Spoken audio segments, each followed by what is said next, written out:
Happy Sunday. I think it's funny. It may not be funny to you. I think it's funny, and it was funny to a lot of people who commented on this post. Got a very funny story for you today. Um, Before we get into it, if you like this video, give me a thumbs up. I'd love to have you as a subscriber, not only here on YouTube, but also on social media everywhere at G Mark Phillips, maybe specifically Instagram, because that's where this story went down.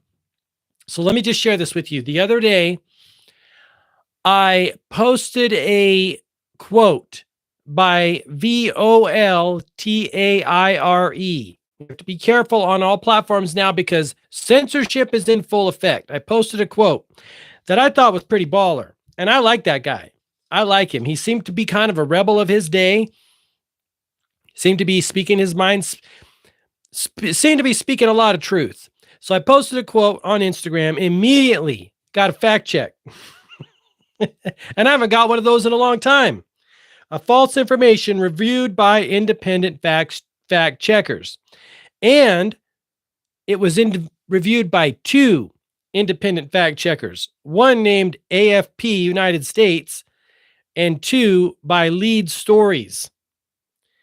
And they said it's false information, that this person didn't really say that. I laughed out loud because, you know, I felt like I was in grade school and I just got a D or an F on my paper. It was a quote. They said this person didn't say that quote. So I was like, okay, fine. So I did a little research, went and looked up some things on the web. Goodreads, by the way, said he said that thing. Snopes said it was false. Other things say it was false. But here's the kicker. They weren't commenting on the integrity or the quality of the quote or the intellectual realism of the quote. They were commenting, and the fact checkers flagged it because it was misattributed to that person. It's a good quote. It's a real good quote. Like I say, you can find it over at G Mark Phillips on Instagram. I'm not going to share it here because this platform is somewhat sketch. Somewhat sketch. Comments went crazy on this quote. People love it. They're like, fact checked, excellent. True, already found an answer. Fact checkers, clapping, absolutely uncanny. LOL. Someone posted a GIF of the irony meter going off the charts. It is ironic when you can't ask questions about what's happening in the world. That's a red flag. Let's go back to 2021 when you couldn't question the SCIENCE. That's a huge red flag. Intelligent people know that's all science is questioning it.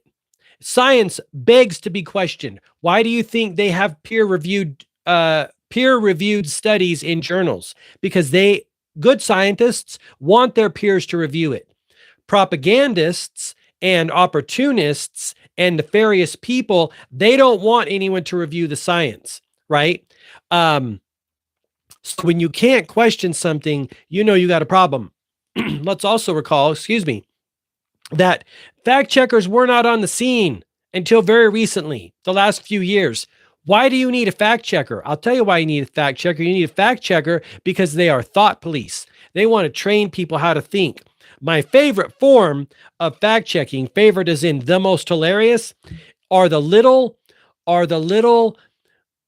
blips down beneath YouTube videos that give you more information. A good one is the great RESET. That's always down there. If you say that in a video, you're going to have that little thing down there. What's another one? Oh, another one is COVID. That's always down there if you mention those things. But they're beneath the YouTube videos and they're hilarious. It's YouTube's form of fact checking. Instagram has their own little form of fact checking, and it's the little red text they put beneath your picture, which is beneath this picture.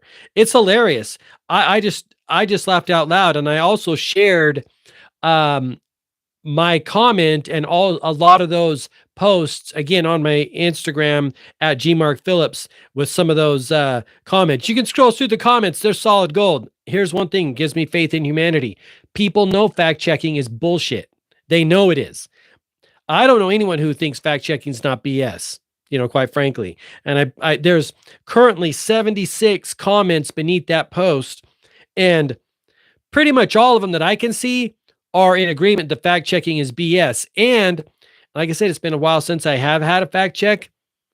I'm actually happy that I got one because, again, laugh out loud moment, super freaking hilarious. Super freaking hilarious. So I want to share that with you. You can check that post out on my Instagram at gmarkphillips. It's from yesterday. So that would that be the 10th, the 9th? I can't remember what that day is. But anyway, before I let you go, I want to invite you to go check out, if you are so inclined, the most recent interview on my channel here with Brandon Kroll. It's super good. He's super knowledgeable, and there's links to his Instagram on there as well. We're talking about Christianity, the occult, and the future of America. I invited him on to be my guest after I was introduced to him on Instagram. His posts are super in-depth, exposing a lot of the lies and deception that are in our world that I feel are important for people to be aware of. I mean, things are in play. We know the house of cards that used to be standing, that is still kind of on its last leg, is super sketch, and we want to be ready for whatever happens, right? And the best way we want to be ready is, get right with God, because there's some sketchy things going on in our world right now. I don't have to tell you that. So you can check that video out, that interview there. It's super good. It's getting a lot of people appear to be liking it, and rightly so. He's super knowledgeable about what's happening in the world, and a deep researcher, deep truther. And like I say, there's links to his Instagram and stuff like that. But anyway, check out that video if you are so inclined. Thank you for watching this video. I appreciate you. Until next time, have an awesome day, and I will talk to you soon. Bye-bye.